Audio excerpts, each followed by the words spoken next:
Hola amigos, esto es La Biblioteca, yo soy Lucas Rizzo y hoy vamos a hablar sobre el Día de la Bestia.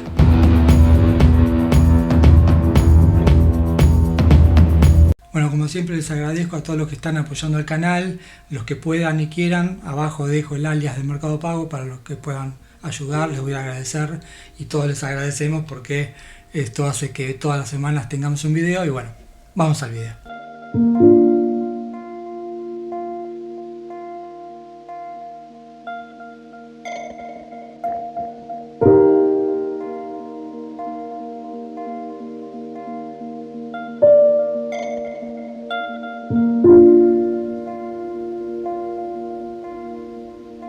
Bueno, hoy toca hablar sobre la peli Ideales de la Iglesia. Escribí un libro sobre Ideales de la Iglesia, lo puedes conseguir en Mercado Libre o si no estás en Argentina en Amazon, con toda la filmografía, está buenísimo, así que lo puedes conseguir fácilmente metiéndote en Mercado Libre.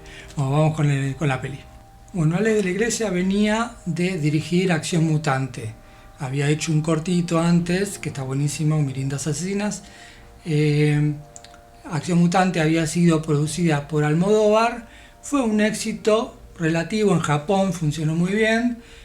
Acá recién tuvo éxito después de El Día de la Bestia, cuando fue un éxito se estrenó, sí, estuvo un poquito en cine, pero bueno, fue un éxito más que nada en VHS. Y él pensaba que bueno, después de haber hecho Acción Mutante me van a llover ofertas para seguir dirigiendo. La verdad no, nadie lo llamó.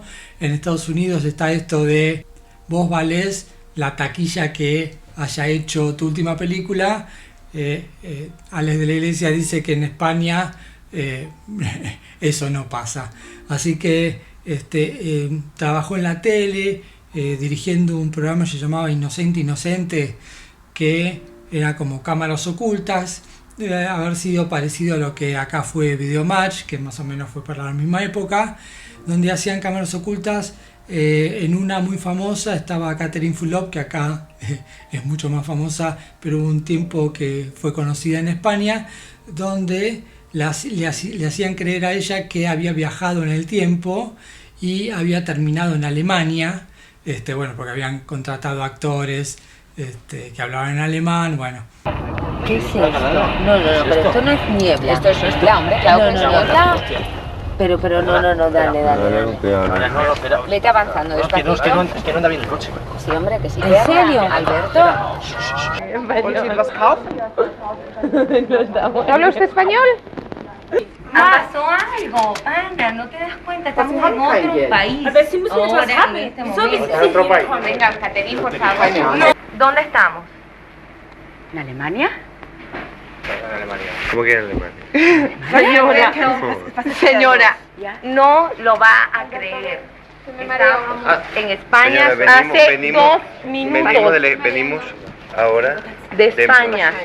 Hemos andado en la carretera y nos ha cubierto una niebla. El carro, el coche, nuestro coche ha andado mal y hemos tenido luces rojas y niebla. Espera. Estábamos en España hace 2 minutos. No, nada. Sí. Que nos transportaron. Extraterrestre, cuando les digo, nos transportaron. Mami, ¿qué coño extraterrestre? Mami, por Mi amor, favor. estamos en Alemania. Usted habla español. No habla español, ¿verdad? Coño, mami, qué tranquilo si yo mañana tengo que trabajar, Bueno, mami. mi amor, pana, si nos transportaron los extraterrestres, ¿qué coño culpa tenemos que estar en Alemania?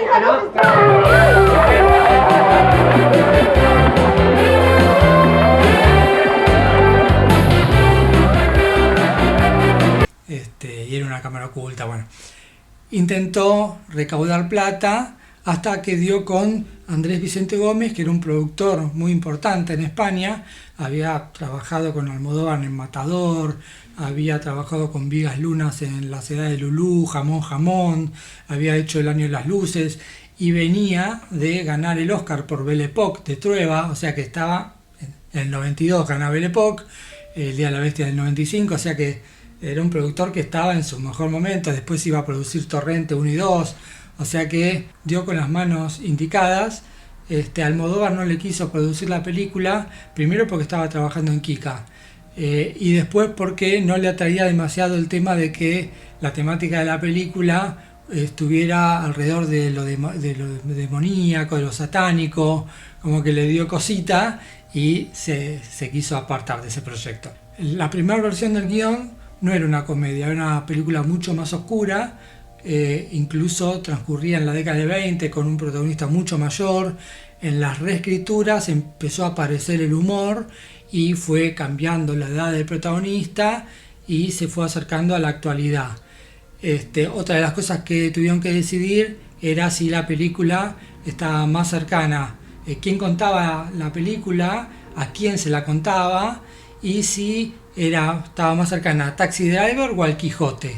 Entonces de a poquito se fue acercando al Quijote, y ahí es cuando apareció la idea de Sancho Panza, que bueno, terminó interpretándolo Segura, pero en un primer lugar se había pensado en Bardem, que bueno, porque estaba en otros proyectos no accedió, y la verdad que Segura fue la mejor decisión, que mucha gente por ahí no sabe, pero hizo también este papel que muchos creyeron que Segura era como ese personaje, y la verdad que a Segura no le gustaba el heavy metal, le gustaba mucho más Sinatra, le tuvieron que enseñar todo sobre heavy metal, no consumía drogas, era el tipo más sano del mundo, y bueno, gracias a la dirección de Ale de la Iglesia lo fueron llevando hasta ese terreno que en algún punto es como un antecedente de Torrente para el lado donde lo fueron empujando. Buenas noches. Hola, buenas noches. Estoy buscando esto. Fuerte, ¿eh? No sé, no está mal. ¿Puedes ponerme al revés? No, no soy como poder. Lo único que va a sonar parecido a me voy a cargar el tocadiscos. Hay una escena emblemática filmada en las alturas sobre un cartel luminoso que a simple vista desde abajo parecía que el cartel estuviera muy cerca a la pared, pero en realidad había como 4 metros entre el cartel y la pared. Y el actor italiano Armando De Raza, que es el que hace de como parapsicólogo, le tenía un terror a las alturas, y la escena donde tiene que actuar ahí, él no podía decir los textos del miedo que tenía. Lo único que decía era tengo vértigo, mientras se abrazaba al cartel, y Ale de la Iglesia le dijo, bueno, no importa que no puedas decir los textos, vos decís lo que quieras, yo después te doblo. O sea que si le prestan atención a la boca, no está diciendo su texto, si le leen la boca está diciendo tengo vértigo. Desde la película.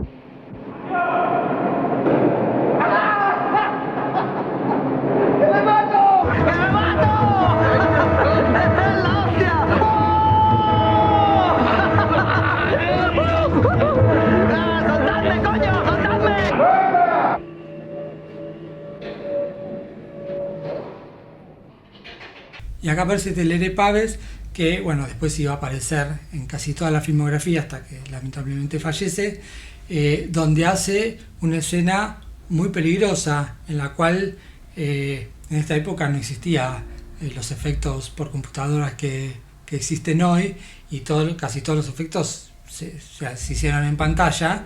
En una escena donde ella cae por las escaleras, bueno, obviamente la persona que cae no es ella, pero el salto inicial para una persona grande era muy difícil, pero ella se mandaba, y la persona que cae de verdad, se estroló por toda la escalera, y gracias a Dios no se hizo nada.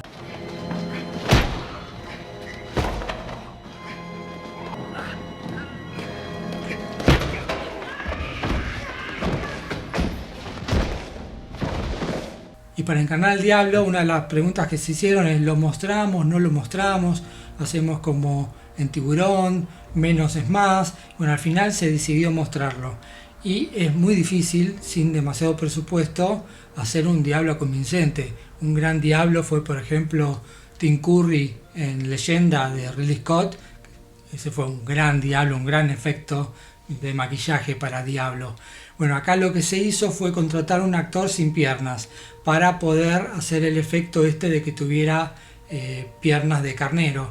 Entonces lo que se hizo fue ponerle unos arneses, unos cables, para que pudiera caminar en estas piernas sin necesidad de ningún otro efecto especial. Y la verdad quedó genial. Y en mi vida he actuado con muchísimos cabrones, pero con cabra nunca. A ver, la fregona. Esta era una cabra un poquito cabrona, porque se enfadaba. 2 arandelitas bien, que no le hagan daño en las patas. Y fijada al suelo. Ay, tío, que me tienes harto, que yo me... Salvador, como huye. Está un poco torpe la cabra, ¿eh? ¡Acción!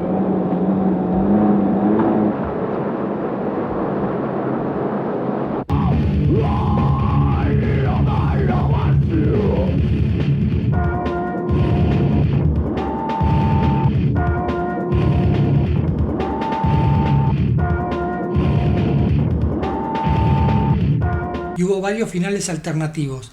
En uno de ellos, el cura mata al bebé, que era el anticristo, de un balazo en la cabeza. Se filmó, pero era demasiado fuerte, así que se decidió por el final que realmente apareció en la película. En otro final, el cura quedaba medio paranoico y se ve a un perro y cree que es el diablo. Pero bueno, me parece que el final que se eligió fue el adecuado. Y la película fue un éxito en todo el mundo. De hecho, acá, gracias a esa película, lo empezamos a conocer y se armó una cosa genial entre Ale de la Iglesia y nosotros, que casi siempre viene. De hecho, filmó la película de Messi. Y se habló en algún tiempo de que los Yankees iban a hacer una remake con Paul Giamatti haciendo del cura y Jack Black haciendo de Segura, pero bueno, eso jamás terminó concretándose, que hubiese estado bastante interesante para ver. Pero bueno, hoy El Día de la Bestia es un clásico indiscutido, una de las mejores pelis de Ale de la Iglesia.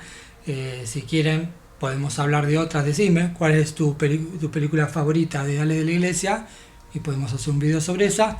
Bueno, espero que te haya gustado. Si te gustó, por favor dale un like.